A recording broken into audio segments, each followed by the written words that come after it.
All right, it's 5 o'clock. Hello, everyone. Welcome to our webinar. This is one webinar in a series of webinars put on by LTI to discuss not only ACTFL assessments, but the many uses for those assessments, not only within the classroom, but in the ever-changing world in which we're living right now, outside of the classroom as well. So today, our featured guest is Justin Fisk. I will introduce him in just a second, but our title and our topic today will be, of course, how about them apples? And we'll be covering the apple as a tool for benchmarking, placement, and of course, recognition, and that recognition focusing primarily on the Seal of Biliteracy. In order to go ahead and get us started, we would like to kind of take the pulse of everybody in our audience today. Once again, thank you for joining us and taking the time out of these crazy schedules that we have chasing, kids, dogs, gerbils, hamsters around the house all day. And we will go ahead and sign into menti.com. You can either scan the QR code that you see on the screen right there with your cell phone, or you can simply open up another window in your browser, type in menti.com and go ahead and use the code 340046. I will go ahead and give everybody a couple minutes to go ahead and answer the question that we see on the screen, and that is, what are you hoping to get out of today's session?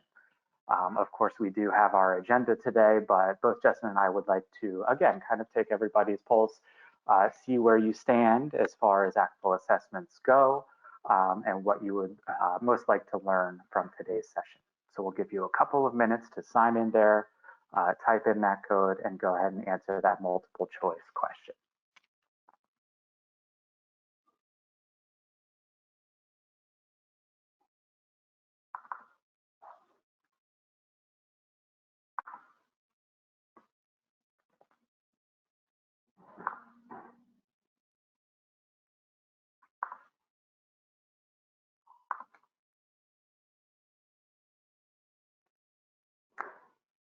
Hey, Justin, can you see that pie chart on my screen right now?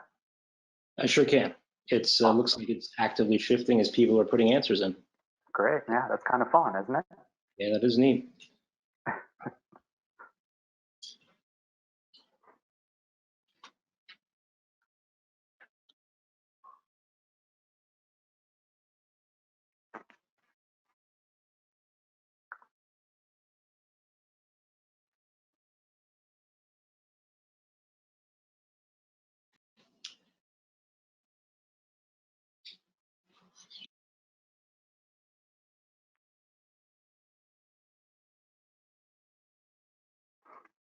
All right, we'll take another 45 seconds, let's say, to go ahead and respond to that poll.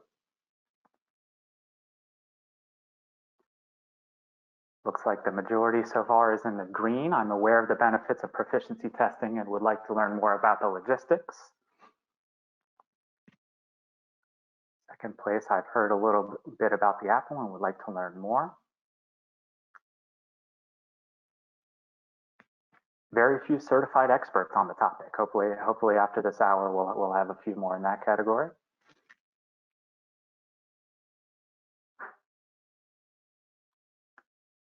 Another popular one, I'd like to know how proficiency assessment applies to the distance learning world. I had a feeling that that would be a popular topic today. Okay, another 20 seconds to get as many responses as we can here.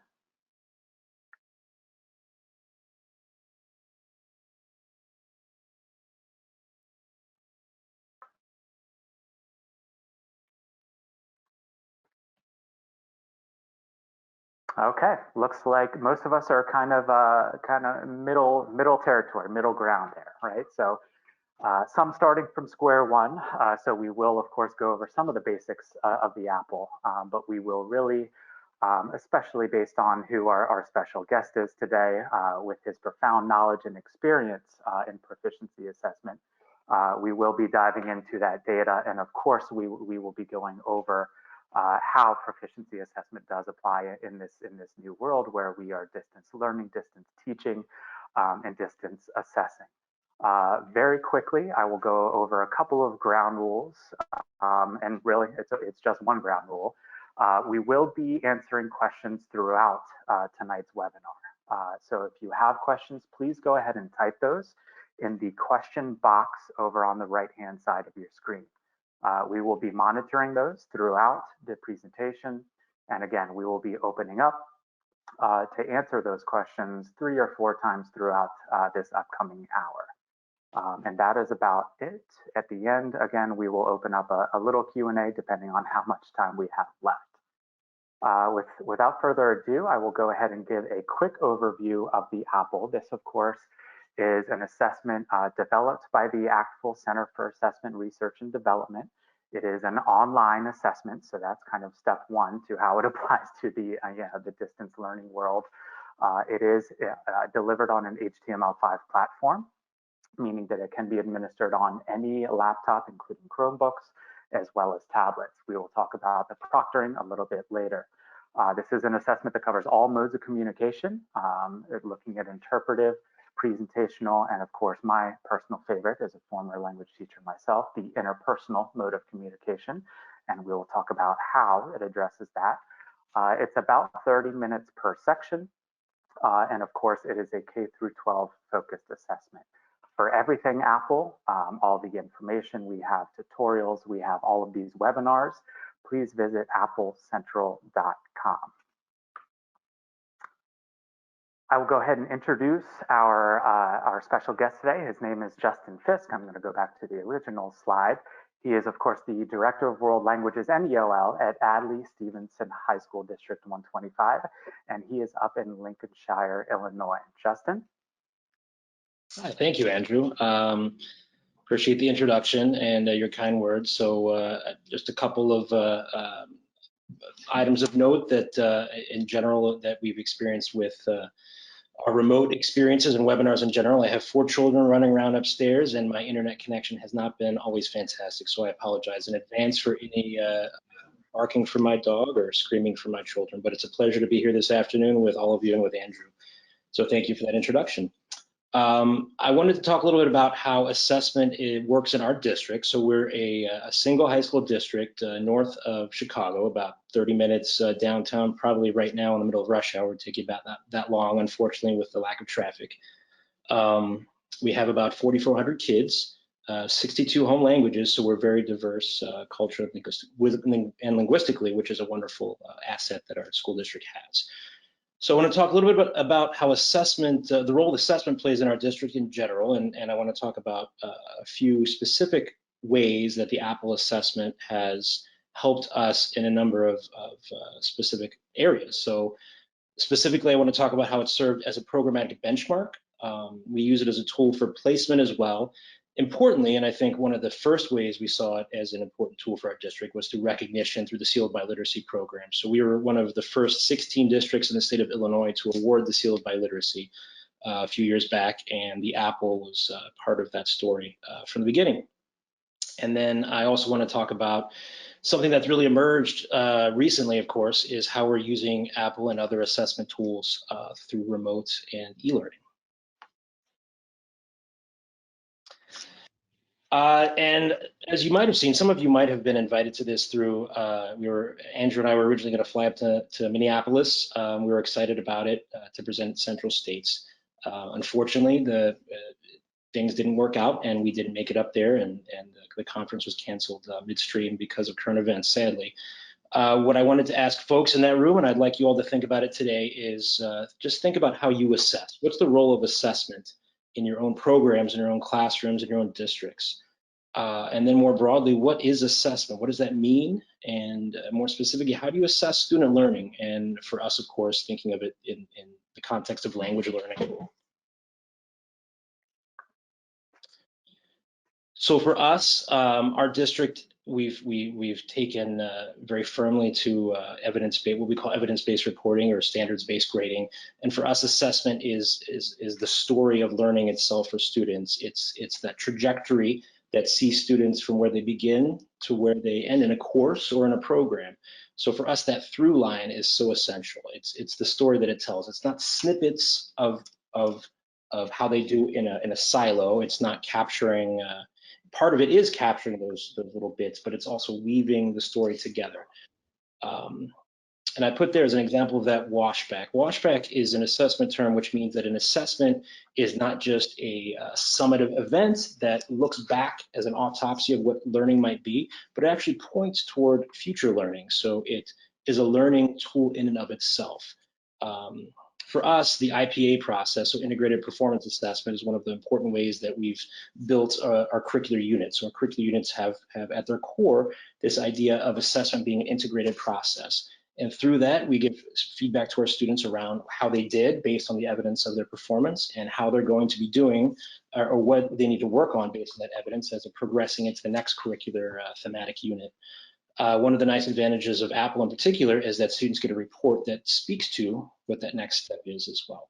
And I think I already touched on that second bullet point there. For us, assessment needs to transcend a unit, needs to transcend a particular lesson, and needs to tell a story of how kids are growing and as language learners in general. For us, we built a set of standards around the communicative standards, 3 modes of communication, and we're able to give feedback in those in the gradebook across semesters and across years of learning.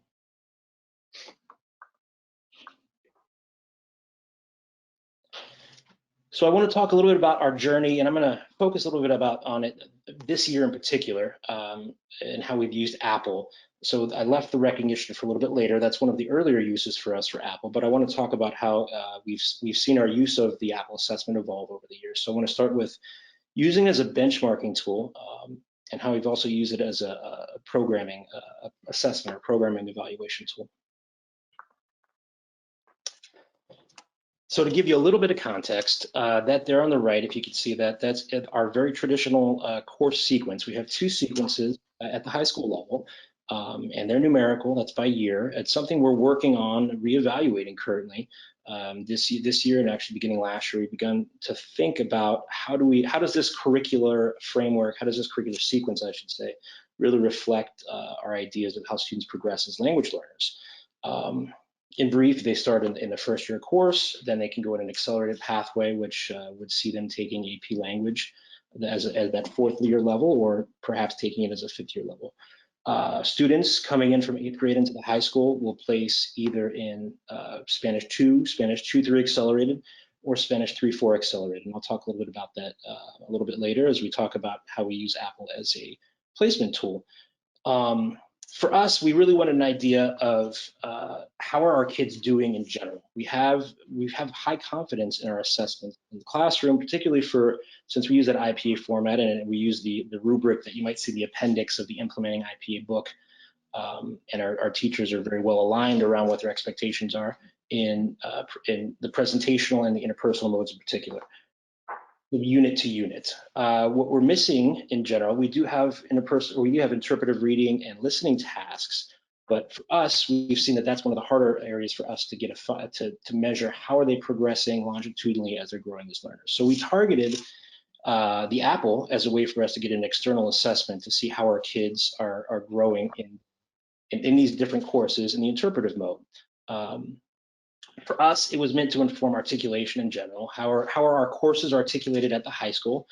And then it's also meant, as we're looking at our sequence, is there a way to either contract our sequence to make and stretch it out, expand our course offerings at the bottom?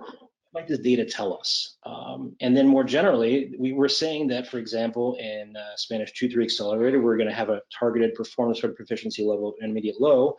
What did the data say from an external assessment? So for us, that was very important. And very quickly, before we delve into Justin's data, just a quick look at the scale on which the AAPPL is rated.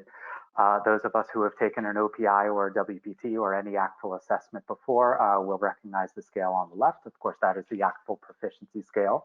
And of course, the AAPPL is also rated on that scale. Difference is, as we look over to the right, we have our performance indicators on our kind of sequence towards proficiency. The AAPPL was really built to show progress year after year in our students. As we all know, proficiency does not happen overnight, unfortunately. I wish it did. If it did, I would speak 60 languages myself. But what we have are granular ratings so that we can see year after year movement even within one sub-level of that ACTFL proficiency scale. So if we see an N1, that of course indicates to us novice low. If we see I3, we're looking at intermediate mid, and then of course looking at A1 towards the top of that scale, we have advanced low. Very quickly, there are two forms of the APPL. Form A, as we see, covers the lower levels of proficiency, with the floor being established at novice low, ceiling established at intermediate mid. And then Form B, typically used for Seal of Biliteracy purposes, the floor is established at novice high and goes up to advanced low. Thank you, Andrew. So I want to just share a few slides of data that we were able to collect from it was a September administration of the APPL exam for students in our classes. So this was giving an idea of where the kids are toward the beginning of the year in particular in these courses.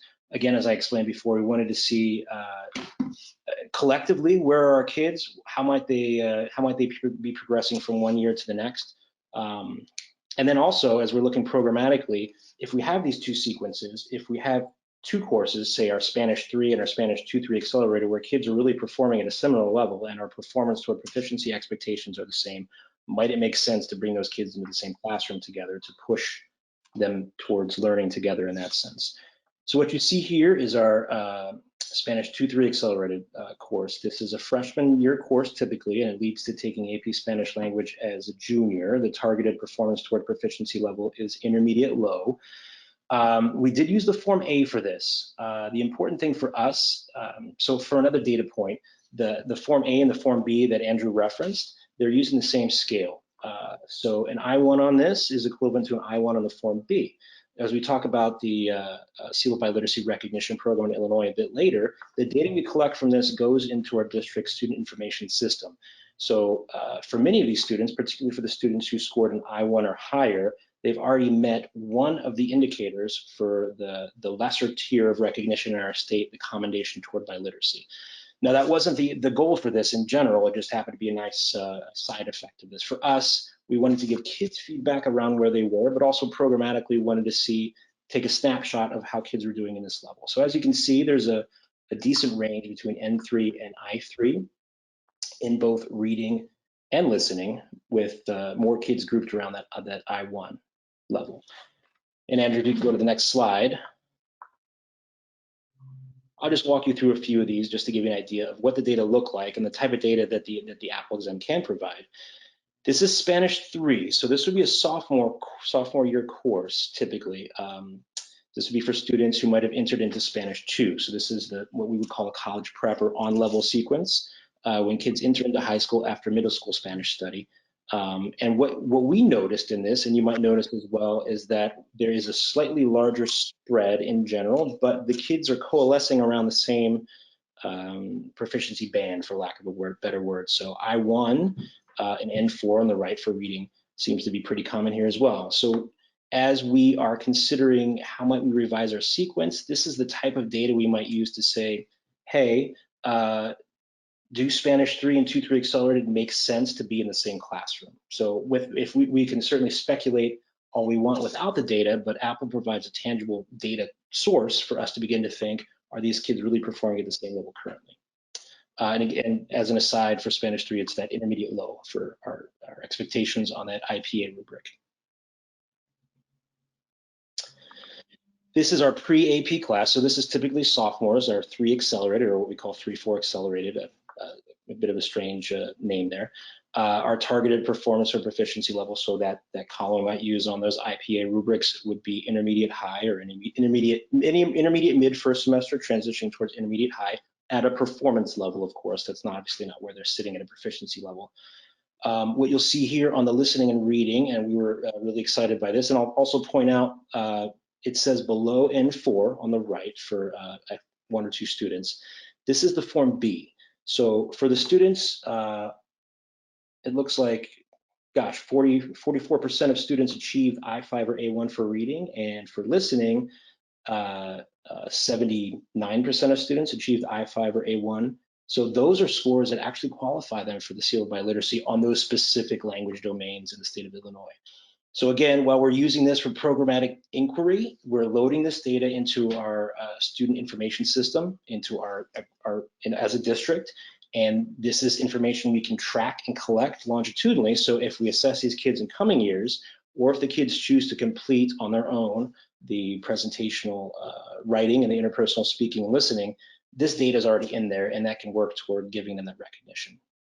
Andrew, if you go to the next slide real quick. This is also a pre-AP class. This is Spanish 4. These are students who are typically juniors.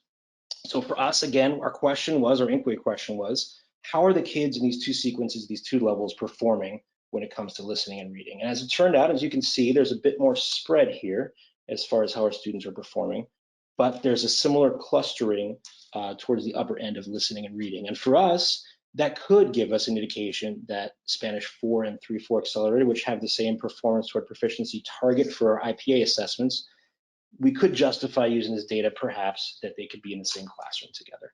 So I'm just using it as an example of how you can use Apple data to give you the fuel for programmatic decision making. Obviously, you can't, if you don't have the data, you can't, you can speculate around what courses of action might make sense programmatically, but data is really the way to drive those decisions.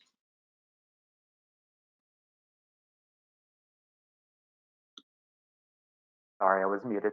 What Justin has shown is, of course, data that is specific to his district, to his school, to his students.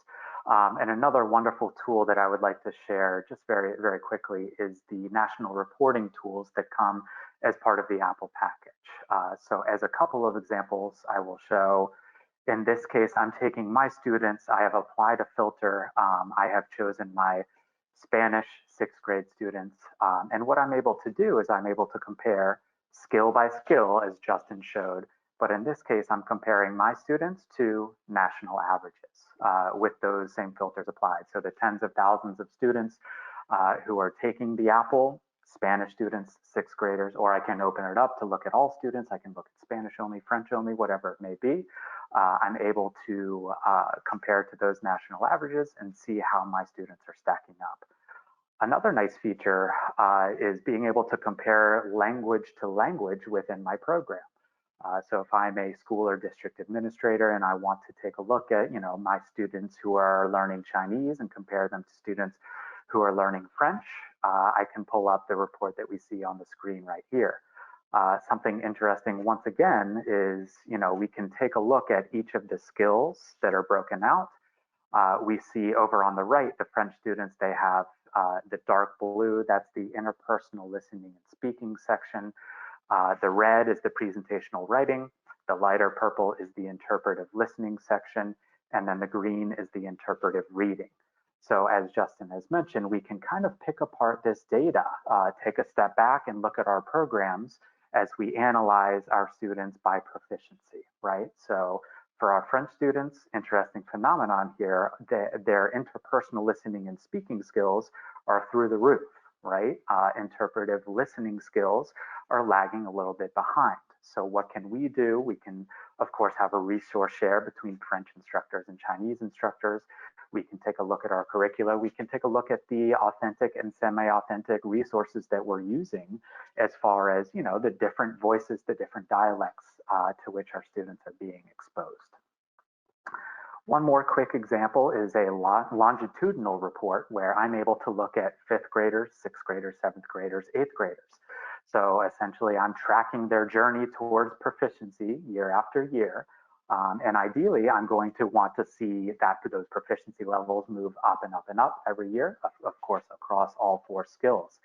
In this case, we have an example where the transition from elementary school to middle school hasn't been going so well. And once again, as Justin mentioned, it's something that we could have speculated about in the past. I'm not sure about, that transition. How's it going? Are my students continuing their journey towards proficiency at an appropriate pace? But what we have here is data that shows exactly what happened. We will go ahead and open up to our first round of questions. I've seen some very good ones rolling in. The first one, I will go ahead and ask for Justin. So just some kind of baseline questions about the Seal of Biliteracy, Justin. I realize that we will be getting to, a section that is specific to that, but just a brief synopsis as far as what the Seal of Biliteracy is. That's a great question. So in general, it looks different in every state. Many states have adopted very similar plans for it. In Illinois, and I can be specific about our requirements, and I'll touch on it in a little more detail later. It's a recognition that students have met a certain achievement in English for us, and that's through the SAT typically, and then that they've met what would be a proxy for intermediate high. It's for us, it came through our division of multilingual learning. So they look at the 4 language domains. We might also think of it as intermediate high in the 3 modes or standards of communication. Great.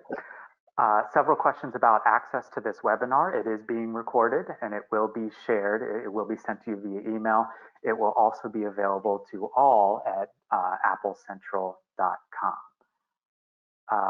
Another question about the Seal of Biliteracy, and again, we'll kind of get to that section, but this one's interesting. My school district doesn't have standard assessments for the Biliteracy Seal. Students will get it once they finish level 4 honors or AP class. Is there another assessment we can use aside from the AP exam, especially for the language I teach, which is Mandarin Chinese? Justin, what would you recommend? Well, the state requirements will be the first go-to source. So I know that there are some states, I think California still is a state where seat time is one of the measurements for getting the Seal of Biliteracy. The AAPPL exam is certainly one that we use for Chinese, in addition to the AP language exam for Chinese, particularly for our heritage learners or our native speakers in Chinese who might not be taking coursework. It's an excellent way for them to earn that recognition.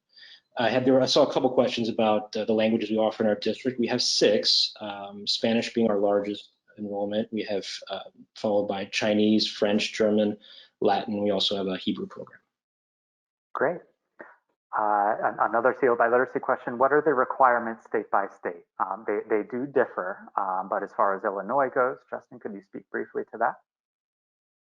Sure, I actually have a slide a little bit later if we'd like to save that question, Andrew, if that's all right, or I can speak now if you'd like. Yeah, let's save that for later for the Seal of Biliteracy section. And one more question for now. How does your school fund testing for every student? That's a great question.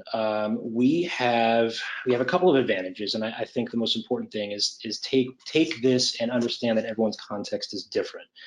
We have 24 Spanish teachers in our high school. One high school with 24 Spanish teachers, a lot of Spanish teachers, for example. We have 3 wonderful Chinese teachers, a couple of great French teachers as well. They write a lot of our curriculum. So for us, we've been able to justify this expenditure because we don't actually spend any money on textbooks. And another consideration was we chose, and I didn't mention this specifically, but we chose the benchmarking of the listening and speaking as one that gives us 2 indicators for less money, so to speak. So it's $5 for that one assessment that we can track for a whole group of students. So we bought, I think it was 3,200 assessments, close to 3,000 assessments at the beginning of the school year. And for us, that's a sustainable cost from year to year based on our budget. It's far less than the tens of thousands of dollars we used to spend on textbooks. So for us, it's a matter of prioritizing what makes sense. And for us, the calculus was pretty easy in that sense. Great. And the next question is a perfect segue into our next section. That is, am I able to use Apple to elicit baseline data at the start of the school year? Fantastic. So for us, we Illinois is a unique state. There are a few others that are like us, New Jersey being one of them. I saw some folks from New Jersey are in attendance here. We are a separate district from the 6 K-8 districts that come into us. And while we do articulate strongly, we have similar ideas around what our performance expectations are for our students, and in general, what we think good, effective, high-leverage teaching practices are for instructed second language pedagogy. We have different superintendents, we have different we have different sequencing of courses across those 6 districts. So for us, we had a home-built placement exam before that would give kids and teachers an idea of where we thought those 8th graders might be coming in when they came into 9th grade for us at the high school level. But this year, for the first time, we thought as our programs are beginning to diverge even more at the K-8 level, we had a need for something that had a higher ceiling and a lower floor, so to speak. Our old assessment was one we had built together collectively, but it topped out at intermediate low, novice high. And we had many kids, heritage learners, students in our two-way immersion program, students in a transitional bilingual program who were far above that. And we weren't capturing data for them that we could use longitudinally, that we could begin to think, how are these kids progressing as learners throughout their experience? A couple of our K-8 districts, all of our K-8 districts have adopted, or our main K-8 districts have adopted the AAPPL as a benchmark. We get the data at the high school level, and we can use that to make informed decisions about where those kids might find the most success and be pushed from where they're at the high school level. If you want to go to the next slide, Andrew, I think so to give you some ideas, the three main districts that feed into us, and we have three other districts that feed into us. We have one that has a FLES program. So kids starting in kindergarten, and by the time they're in 5th grade, Spanish is no longer a special, it's a regular course subject. So 5th, 6th, 7th, and 8th, they're taking Spanish with essentially the same number of contact hours as they might social studies or Spanish. We have kids who take it every other day, essentially as a special on 6, 7, and 8. And then we have another sender district where kids are taking it in 7th and 8th grade. We have another district that has started a two-way immersion program. And we have a few districts as well that have a bilingual program for multilingual learners of students identified as English learners. So those are students who have Spanish as a heritage or native language.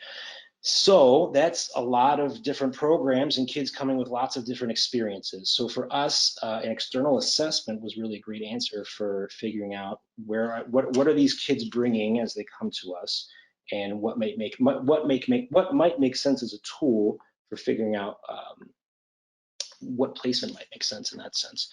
So what we decided to do is the Form A was the form we used because it gives more defined data in the novice level, so we can figure out where kids are, and it allows us to place students, recommend student placement into either Spanish 2, our current Spanish 2-3 accelerated course, which would set them on a pathway to taking AP languages juniors, or in a Spanish 3-4 accelerated class, which would put them on a pathway to taking AP Spanish language and culture as sophomores.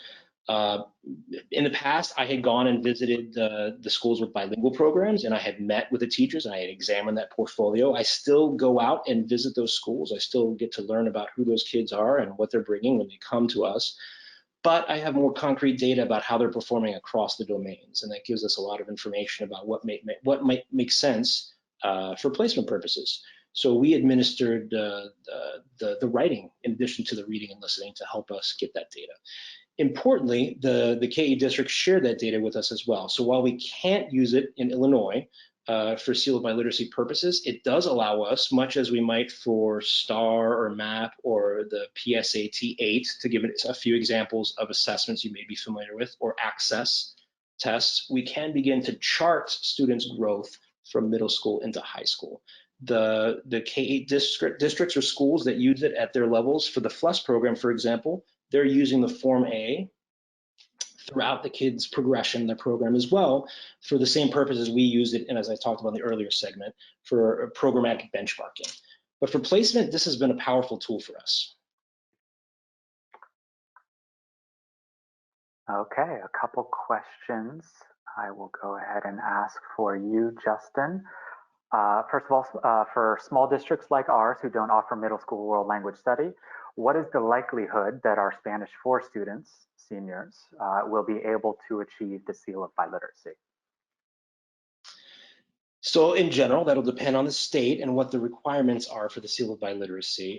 We certainly have students who have started in Spanish 1 and progressed up through our sequence into AP, taking that as seniors, and have achieved that recognition as well.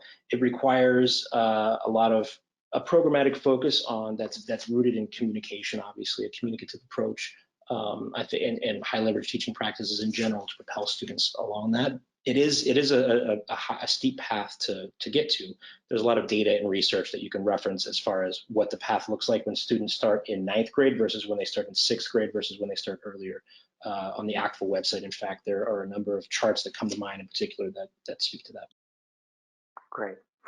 When exactly do you administer the AAPPL as a placement exam for students? So for us, we have a window, and it's dictated largely by enrollment and how that affects, so to speak at the district level, in district planning terms, it feeds into the information we need for calculating FTE, or full-time equivalent for teachers. So we need that data into our system in early January. So we asked the K-8 districts to administer this benchmark in late the fall semester. So for us, that would be November and December. We get that data, we turn it around, we meet with the teachers early January, and then we send that information home to parents. And then the parents and kids will decide what language they want to take. So for us, if they've taken Spanish, partially their choice to take Spanish or to continue another language might be dictated by what level they placed into in Spanish. So for us, we need to get that data early so that kids and parents can make an informed decision about what language they want to take, and then we can determine what are our staffing needs for those different courses. Great. And one more regarding placement. Have you placed students at the AP level as ninth graders? That is a wonderful question. We as a district do not tend to put students who are ninth graders into AP language and culture classes. We've had a few exceptions where we have students who might have moved, who are newcomers in our multilingual learner program, and they might be taking AP Chinese language and culture as freshmen or Spanish language and culture as freshmen. But typically for instructed second language learners, we want them to begin to take that as sophomores. I do know that there are districts in South Florida, for example, there are a couple of schools that will even offer the AP exam to eighth graders. I know it's not encouraged by the College Board, but it's something that does happen elsewhere. For us, though, it's that sophomore year that tends to be the first time that's available. And that's in general for all AP courses. So we don't offer AP Euro or anything like that for freshmen either. Great, thank you, Justin. On to the next section. Sorry, I muted myself. So we've alluded to this a little bit. I do want to talk about the Seal of Biliteracy. You can dive into the next slide. Thank you, Andrew. And what I want to talk a little bit about how our story, so the narrative of what it looks like in our district north of Chicago, and then how it looks like, what it looks like in general in Illinois, and then hopefully there'll be some takeaways for what it might look like and how you can use certain tools for it in your own contexts. The nice thing, we have a pretty seal, and Andrew was commenting that Illinois has one of the nicer looking seals of biliteracy. It's just our state seal with Seal of Biliteracy on top of it. And that does go on students' diplomas. So if you look on the right there, there's a sample diploma, and then it's a little hard to see in the PowerPoint, but on the left, to the left of the word diploma is the actual seal that goes on the student's diploma. So I want to talk about what students get and then talk about how they get it. On the left are two sentences. So attain the state seal of biliteracy by demonstrating high proficiency in English, and that would be a second language, so Spanish, Telugu, Tagalog, French, Latin. That will appear on a student's transcript. In Illinois, it's one of the few things other than grades that appear on a student's high school transcript. We also have a two-tiered system in Illinois, and I'll talk about that in a little bit. But if they achieve the lower tier, they'll get some wording on their transcript that say attain the state commendation toward biliteracy.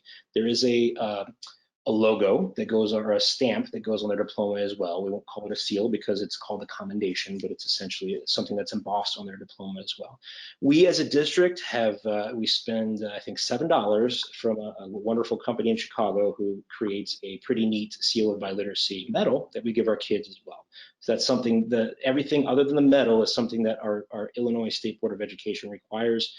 The actual physical medal is something that we've I think is a neat way to recognize our kids. So beyond those words and that physical medal and the stamp on their diploma, they actually earn university credit in Illinois. So Illinois has a couple things written to our school code. If a student earns a 3 on an AP exam, for example, they have to earn university credit at any public post-secondary institution. Likewise, if they earn a Seal of Biliteracy, they must get university credit at any of our public universities or community colleges. So if a student earns a Seal of Biliteracy in Hindi or in Arabic, even if the university doesn't offer that coursework, they will get university credit. And typically, it's the equivalent of 4 to 8 credit hours. So for us, this is an important toehold for students into university, for students who might not be on a university path necessarily. It's certainly a feather in the cap for students who have taken many AP courses as well. But it's important for us, and I'll talk about this in a little bit, for students who might be multilingual learners who may not have the same access to AP coursework. It allows us to recognize their first language and their ability to be bilingual and to present, to give them that opportunity to earn a college university credit for such a wonderful skill. So I wanted to share just a brief history of our Seal of Biliteracy and how it's progressed. 2014, 2015, I mentioned earlier, we're one of just a handful of districts that offered it.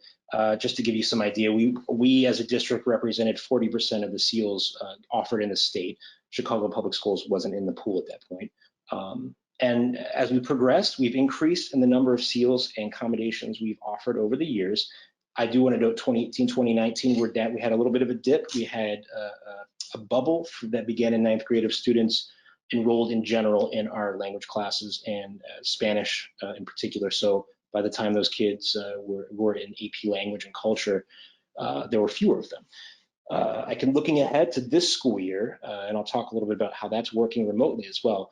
This school year, we are going to be close to 200 seals of biliteracy. So in general, another important number that I wish I had put on here, we've had about over 20% of our graduates, right around 20% of our graduates have earned one of the tiers of recognition since we started this program, which is awesome.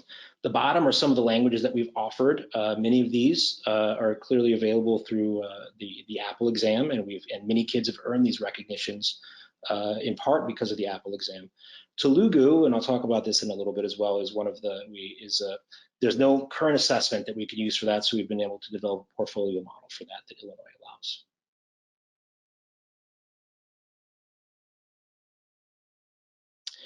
So in brief, I do want to give an overview of how it works in Illinois. It's a seal of biliteracy, so there are 2 languages, and English is one of them. The assessments that we use are the Access, which is we're a WETA state, so this is for students who are multilingual learners, or EL. They have to have a greater than 4.8 composite. Again, that has to be in high school. ACT is increasingly less common in Illinois. Illinois shifted to the SAT suite of assessments as our official state assessment a few years back. But for that, 21 or higher. And then this actually just changed a couple weeks ago. It had been 540 for the SAT, but 480 is the college and career ready, according to ETS, the College Board, for the SAT. So that's the evidence-based reading and writing portion. So if they hit one of those at any point in high school, we can check off the English part. What I want to note at the bottom, so I mentioned this earlier, the Seal of Biliteracy really emerged from our multilingual learner from our division, multilingual division at the state level, the State Board of Education, as a means of recognizing the accomplishment of our multilingual learners in our state. Students who are coming in and learning English, developing those skills, but also maintaining and growing their first or second language skills beyond English. So with that, we also have a 2-tiered system, not only for the language other than English, but also for English itself. So it's important to note that if a student, for example, got a 5 on the AP Chinese exam, but hadn't hit that 4.8 composite on Access by the time they graduate, they can show a lesser proficiency in English in an accommodation. I think Illinois is one of the few states, if not Minnesota might be the other, that has that 2-tiered pathway in English as well. So for us, we use the AAPPL exam, and I'll be very brief, but give you a quick vignette. We had a student, Angel was his name, in our ELL program a few years back, and he was duly identified, special ed and ELL, and he struggled mightily with the SAT, but we were able to use the AAPPL English for him to earn that commendation. And in Illinois, there are a few universities that will actually offer college credit for commendation as well.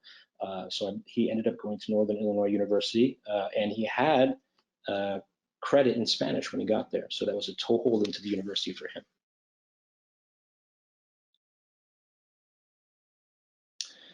So those were the English assessments. The languages other than English, AP is a big one, and it's one that we offer for the languages that we list there: French, Chinese, German, Italian, Japanese, Latin, and Spanish.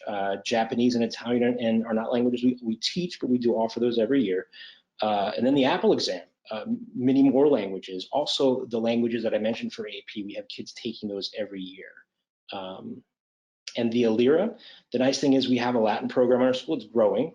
We have students who take the ELIRA exam every year, and in all honesty, we have more students taking that than we do the AP exam for Latin, and that's been a wonderful pathway for those students to earn recognition in Latin.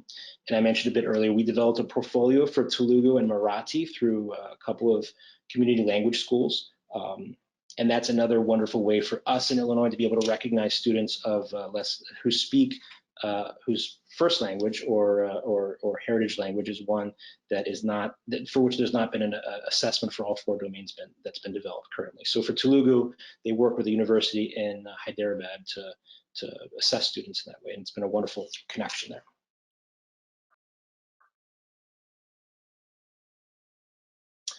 So more specifically, AP, it's 4 or 5 in Illinois, along with the English. To get a seal of biliteracy, the commendation would be a 3.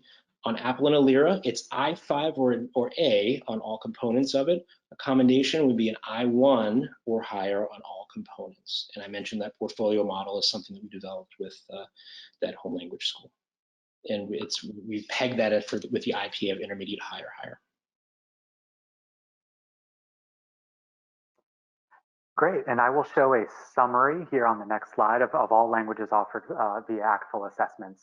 But speaking of some of those less commonly taught languages that Justin touched on, we do have a new assessment option available this year. Many of us may be familiar with the OPI, the standard OPI, standard WPT, as they had stood over the years. We are now offering for K through 12, for juniors and seniors, and specifically for the Seal of Biliteracy, an OPI WPT bundle.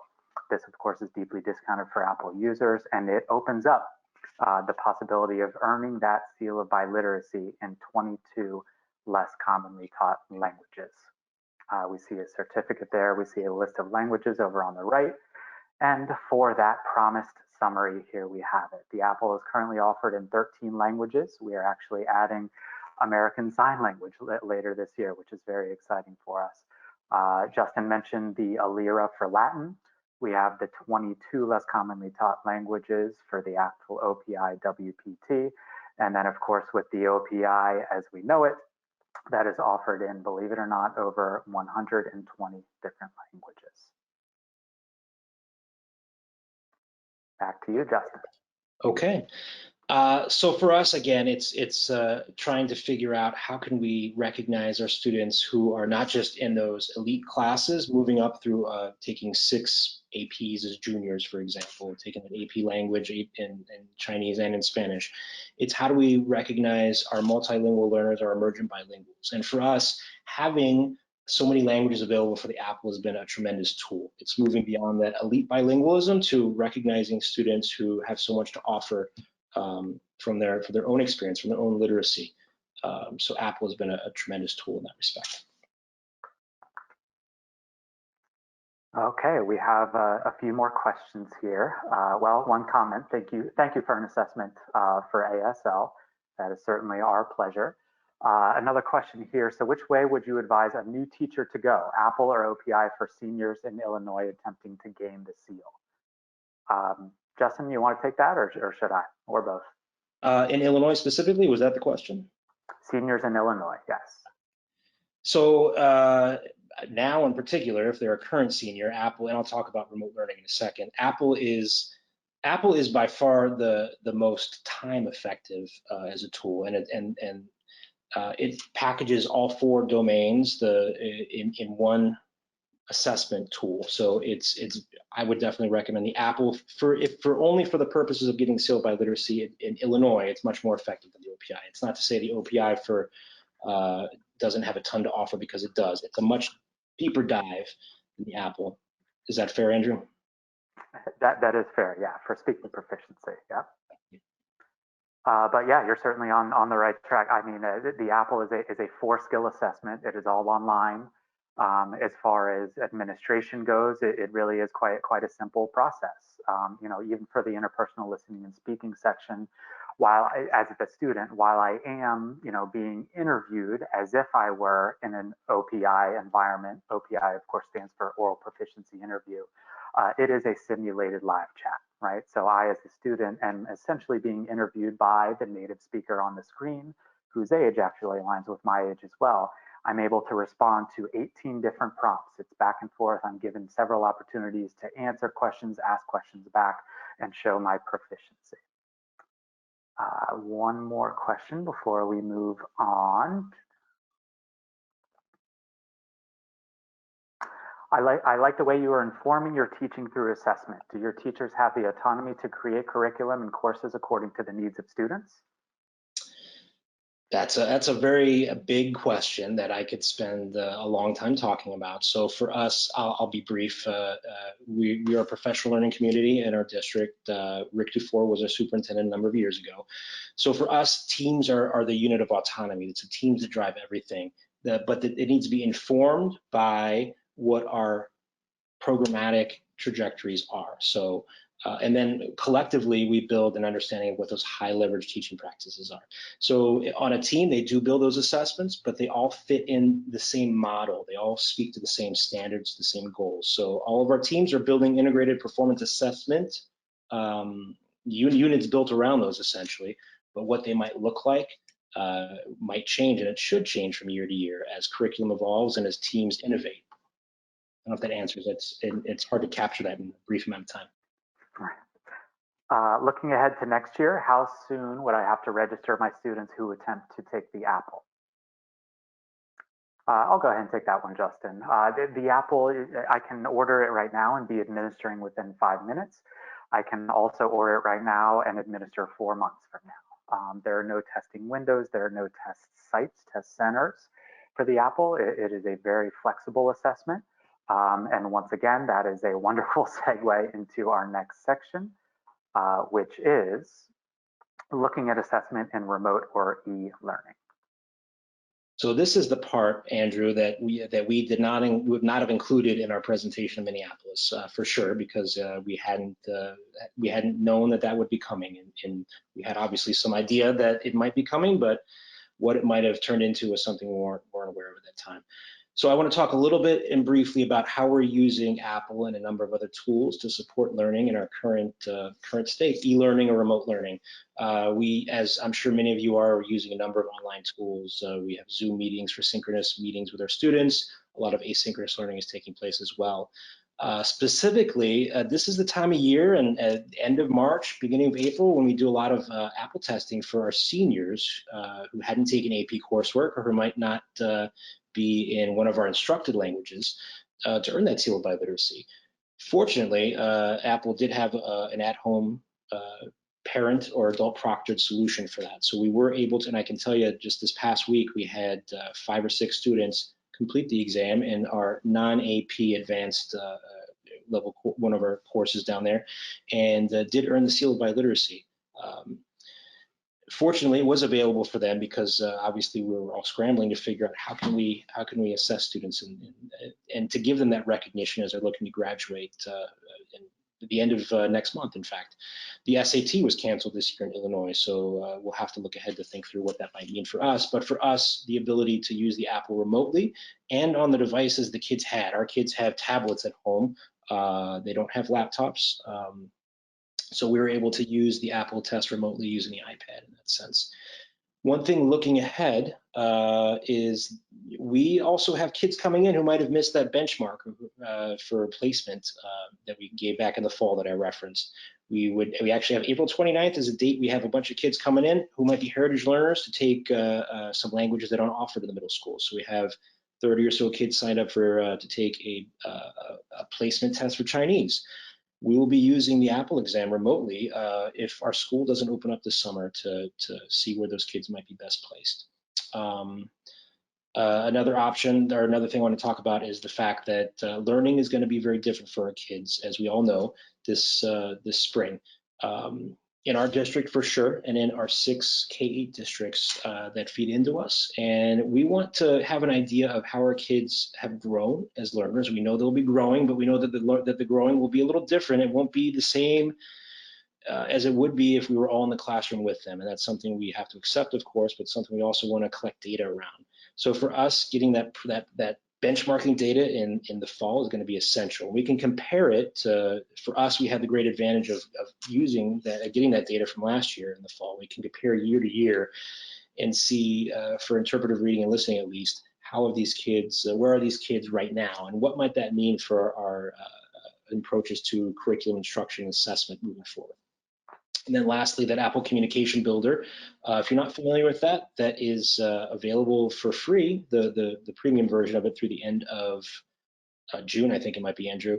And that's a tool where you can design assessments similar to some of the format of the Apple exam but that you feed in what the assessments look like.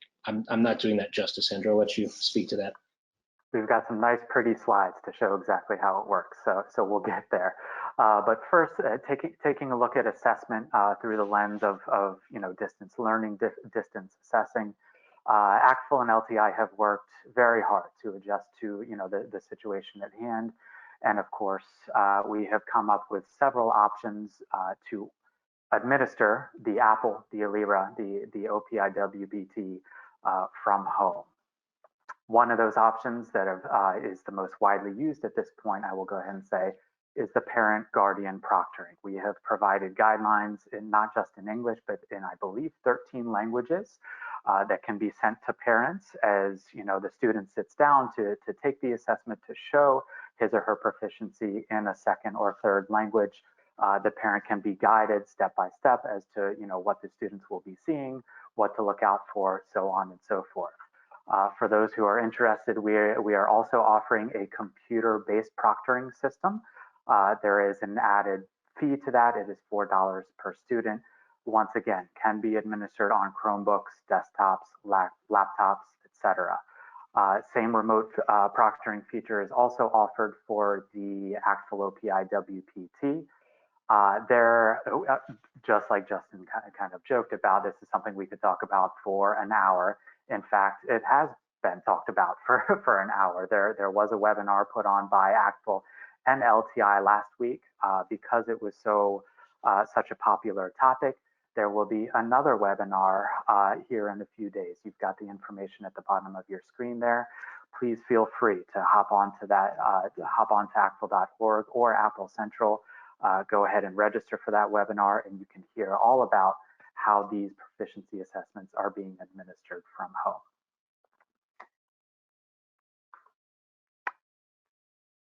And there's the information on the upcoming webinar. It's going to be Tuesday, April 28th at 12 o'clock. As Justin mentioned, ACTFL is very proud to also provide a resource for language learning, language practice, I should say. This is called the Apple Communication Builder. This is a free resource always, but what ACTFL has done is, given the situation, they have opened up not only this resource, but lots of resources to the public for free. And of course, we're looking at premium access here, so you can create, you can share. And as Justin mentioned, these are activities that are based on each of the modes of communication. It serves many purposes, of course. One of the many benefits is going to be, getting students used to practicing with their language skills in this online environment. And for more information there, of course, we have ACTFL.org looking at their resources page. Although we are a bit limited in time, we will go ahead and open up the floor to just a few more questions. I will open up my window here, although there was one from before that came in a little before we stopped taking questions. So Justin, since you focus on the high school level, do you have any indication as to, elementary school, middle school students who are coming to you who have already taken the APPL? What do you do in situations where they are coming to you, with that APPL certificate already in hand? So as a public district in Illinois, there are certain things we can't share between districts. We have agreements with our K-8 districts where they can share data from 8th graders. So anything that is administered at the 8th grade level, we do have access to in our student information system. For us, that APPL benchmark that's taken as 8th graders and is one of the important pieces of data that we use to get a snapshot of how kids are growing. That and FPSAT 8, for example, and the STAR assessment, MAP scores are things that we're able to get into our system. So yeah, absolutely. APPL is one of the body of data that we look at from incoming 8th graders. In general, Illinois also encourages K-8 districts to the extent possible if they want to create pathways to biliteracy and their own forms of recognition in middle school or elementary school, they can. The Seal of Biliteracy is the official recognition awarded by the State Board of Education that goes on those diplomas. But K-8 schools and districts can award their own forms of recognition, and this would be a great way to do that. Wonderful. And unfortunately, we only have time for one more question, so we'll go ahead and pose that. What feedback have you had on listening and reading stimuli in the AAPPL? To what extent do you use class time as test prep time with AAPPL Central or other test-specific coaching? So I can spend a little more time perhaps in the second part of that. For us, the nice thing about the AAPPL exam in general, and I'd say the same thing about AP exams, is that while there are specific contexts that are the performance part of it and the performance or proficiency mode of it, the context of it, in general, if we're preparing our students across the board to grow as language learners in the 3 modes of communication, they tend to do well. So we don't necessarily change our instructional approach for that. We used to do in our old benchmark, there would be, you have to memorize this set of vocabulary words and this set of grammar in order to do well. That's no longer the case, and I think that's important that as all of the assessments of language have evolved, our curriculum doesn't need to fit a particular mode. Our learners, we meet our learners where they're at. They're gonna bring lots of different skills with them, and the AAPPL gauges broadly how are they growing in those language domains and those 3 modes of communication that we value most.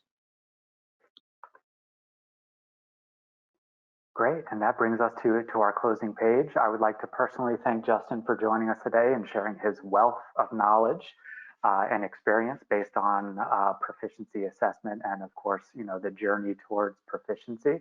I would like to thank you all for joining us as well, and again, taking time out of your busy day today to learn a little bit more about assessment for proficiency. As I mentioned, this is one of many webinars that we will be hosting in this new online environment, so we look forward to seeing you at many others. Justin, any closing remarks? Just thank you for the opportunity to join you today. It was wonderful to hear the questions, and thank you.